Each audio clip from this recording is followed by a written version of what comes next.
What's up, children? This is Tito coming at you live from TNR. That's Torres' News Radio. And today we're going to be discussing a little bit more in detail the Neolithic Revolution. So strap your seatbelts because we're on for the ride. So we've already discussed this. You guys have already learned this. We've talked about how during the Stone Age people were hunter-gatherers. We moved from place to place in search of food. And as time went on, we learned how to domesticate both plants and animals, right? And that's really the big deal there in the Neolithic Revolution, the domestication of plants and animals.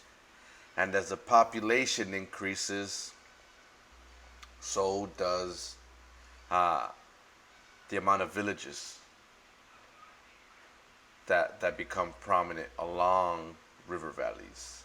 So, what we're going to talk about today is about some of those river valleys, but more specifically, what makes a river valley, what makes a kingdom, what makes a civilization. And there's 5 different things that when we put together makes a civilization. So let's go through those 5 different ones. Okay, guys, this video will not take long. It's very, very short. The first thing every civilization needs is an advanced city. We need advanced cities. Cities that are large. More specifically, cities that are centers for trade.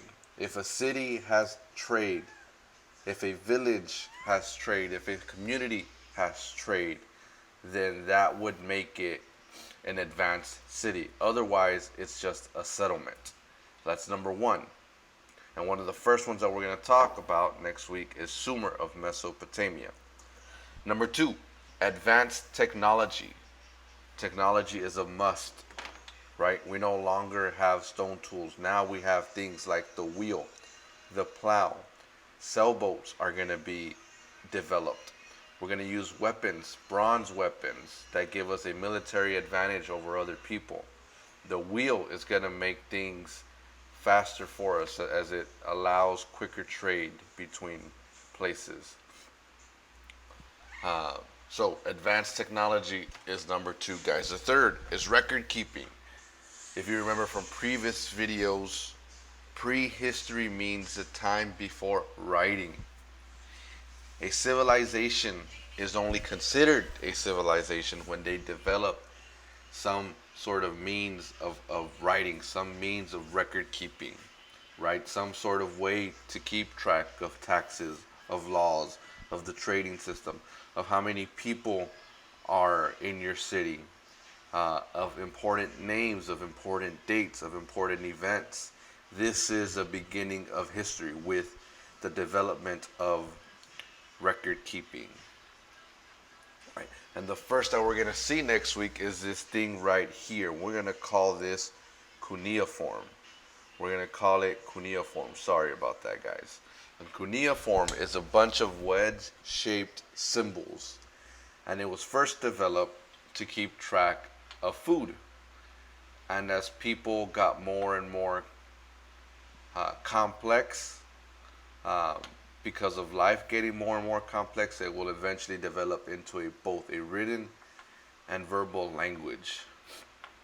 The fourth one, specialized workers or specialized labor, people that have specific jobs. If you remember during the Stone Age, everyone's job was to go hunt or gather for food. All of that quickly changes as we start farming. Once we start farming, we're going to have a lot more food accessible to us. Once we start domesticating animals, our supply of food will be steady, which means not everybody has to have the job of food collecting, right? So now we can have merchants, people who specialize in selling. Now we can have teachers.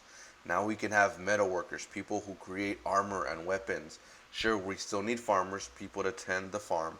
Scribes, people that write, potters, weavers. A specialized worker is anybody who takes their time and picks up a trade. A doctor is a specialized worker. A cop is a specialized worker. I, as a teacher, am a specialized worker.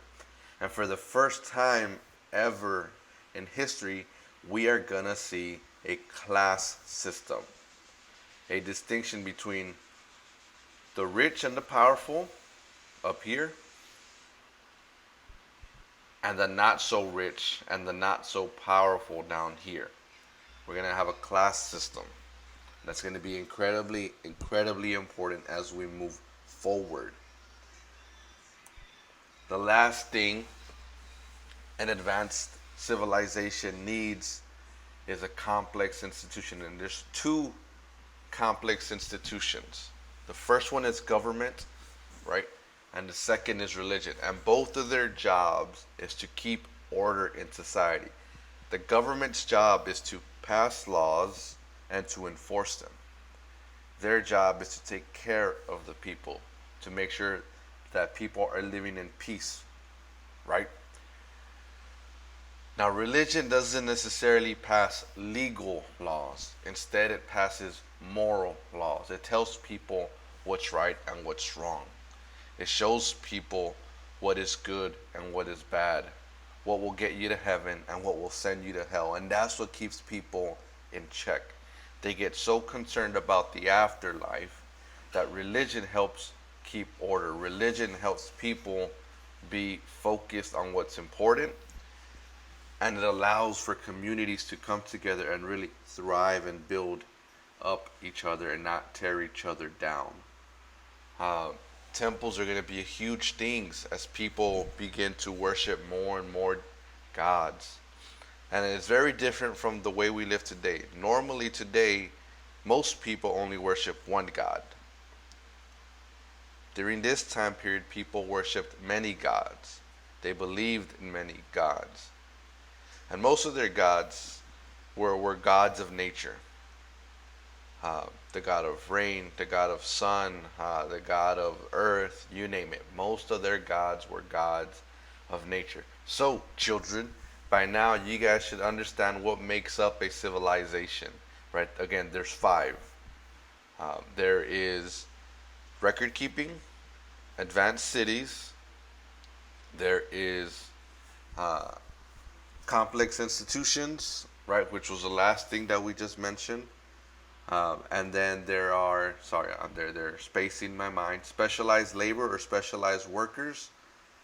And forgive me, I am completely spacing out. Where's the fourth one? There they are. All right, so thank you, children.